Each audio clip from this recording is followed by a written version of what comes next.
कंपनियों के साथ लंबी पारी खेली है तुषार प्रधान साहब ने। और आपने मुंबई से आपने बैचलर्स की डिग्री हासिल की है कॉमर्स में और इकोनॉमिक्स में, साथ ही MBA फाइनेंस किया आपने यूनिवर्सिटी ऑफ हार्टफोर्ड से भी।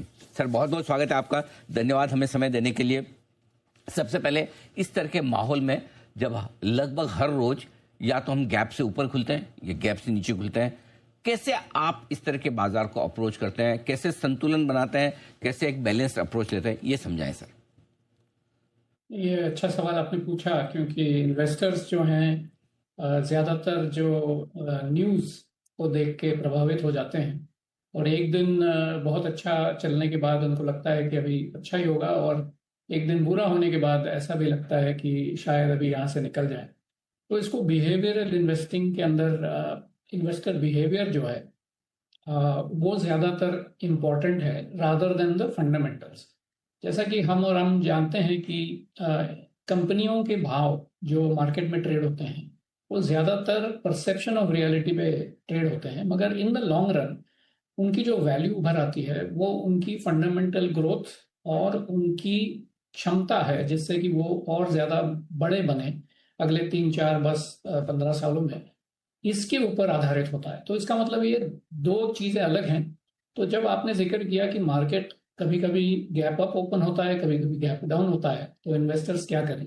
तो मेरे ख्याल से इन्वेस्टर्स को एक प्रश्न अपने आप से पूछना चाहिए कि वो इन्वेस्टमेंट किस टर्म के लिए कर रहे हैं, किस टाइम फ्रेम के लिए कर रहे हैं। अगर वो ज़्यादातर 5 या 10 साल की अवधि लेकर इन्वेस्टमेंट्स कर रहे हैं तो मेरे ख्याल से कोई भी ऐसी चीज़ नहीं है जिससे कि हमें इन्वेस्ट नहीं करना है, क्योंकि इक्विटीज़ उस समय और ओवर दैट पीरियड आपको सबसे ज़्यादा रिटर्न देने की क्षमता रखता है। मगर अगर आप पूछें कि अगर एक साल में यहाँ से अपॉर्चुनिस्टिक अगर रिटर्न करना है, तो मेरे ख्याल से जब कभी भी डर का माहौल होता है, जब कभी भी fear is high in the sky, तभी इन्वेस्टमेंट्स करने से मुनाफा ज़्यादा होता है देन एवरेज। और जब कभी भी यूफोरिया है, जब जैसे आपने कहा कि भाई यहाँ से अब मार्केट बहुत ही अच्छा लग रहा है, जब ये माहौल हो जाता है तो मेरे ख्याल से ये जो एक साल के निवेशक हैं वो थोड़े सतर्क होने चाहिए कि शायद ये कंटिन्यूअस होता नहीं है, क्योंकि ऊपर नीचे होता रहता है। तो मेरे ख्याल से एक शॉर्ट आंसर मैं यही कहूँगा कि इट डिपेंड्स। ये क्वेश्चन का आंसर है इट डिपेंड्स। अगर आप लॉन्ग टर्म इन्वेस्टर हैं तो इस वॉलेटिलिटी से आपको कोई फर्क नहीं पड़ना चाहिए, और अगर आप शॉर्ट टर्म इन्वेस्टर हैं तो मेरे ख्याल से आपकी रिस्क प्रोफाइल आप ज़रूर परखें। क्या ये वॉलेटिलिटी आप सह सकते हैं, इसका एक मुआयना आप करें।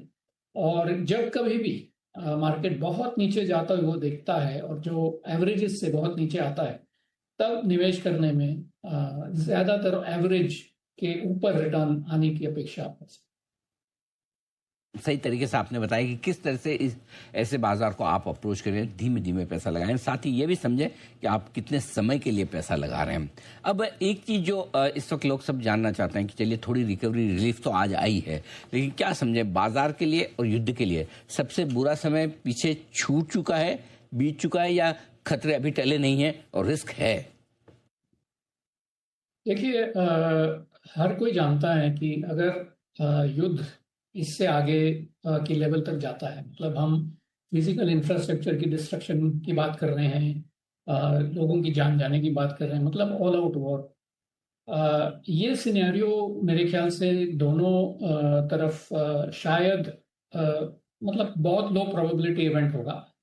अगर वो होगा तो मेरे ख्याल से अब जो चल रहा है वो पोजिशनिंग चल रहा है कि भाई मैं ये करूँगा, मैं वो करूँगा, और उसमें जो उनमें से जो पीस निकल आता है, उनमें से जो समझौता निकल आता है, उसी के ऊपर आगे जाने की संभावना है। मेरे ख्याल से ये ऐसी सिचुएशन है जहाँ पे ग्लोबल एनर्जी सप्लाई का मामला है। इसका ये मतलब हुआ कि ये कंटिन्यूअस और इनडेफिनिट जाने की प्रोबेबिलिटी कम है, क्योंकि उससे ग्लोबल ग्रोथ बहुत अफेक्ट हो जाएगी। और मेरे ख्याल से कोई ये नहीं चाहता, including the people who are engaged in war today, that they want this. They just want a limited, जो मैं कहूँगा कि उनकी जो स्ट्रेटेजिक ऑब्जेक्टिव है वो अगर ज़्यादातर 70-80% अगर पूरी हुई देखते हैं तो मेरे ख्याल से ये हॉस्टिलिटीज जल्दी से कम हो जाएंगी। मगर एक सिग्नल ज़रूर है पिछले 2 दिन से जब आया है कि दोनों एक स्टेप पीछे जाने की पॉसिबिलिटी रखते हैं, जो अभी तक मेरे ख्याल से उभर कर नहीं आया था।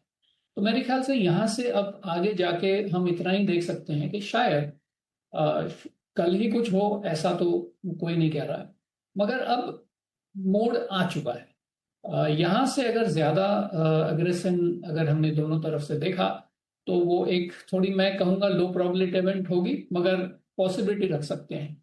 तो इसके लिए इसके ऊपर अगर निवेश करने के लिए हमने ठानी कि भाई ये अगर है तो इसके ऊपर कैसे इन्वेस्ट करें, मेरे ख्याल से वो स्पेक्यूलेशन बन जाएगा, क्योंकि हम सब स्पेक्यूलेट ही कर रहे हैं कि क्या होने की संभावना है। मैं कहूँगा इन्वेस्टर जो है, जो भाव देखता है, कंपनी की वैल्यू देखता है, 10-15 साल के ऊपर जिसकी वैल्यू बढ़ने की क्षमता है, और वो प्राइस देखता है, बाकी की न्यूज़ नहीं देखता। और अगर एक साल पहले देखे तो हम किसी और रीजन को लेके बहुत चिंतित थे, आज कुछ और रीजन के लिए चिंतित है, और अगले साल भी और किसी और रीजन के लिए चिंतित होंगे। मगर उसके मुताबिक जो प्राइस नीचे आएगी, जो सही सफल निवेशक है वो उस प्राइस को लेके पकड़े रहेगा, और ये जो नॉइज है उसको इग्नोर करने की पॉसिबिलिटी लगता है। बिल्कुल ठीक बात है। बताएं सर, इस तरह के बाजार में कहाँ निवेश करना उचित है? क्या कुछ पसंद है आपको? नहीं, इस बाजार में तो जैसे हम कहेंगे पूरा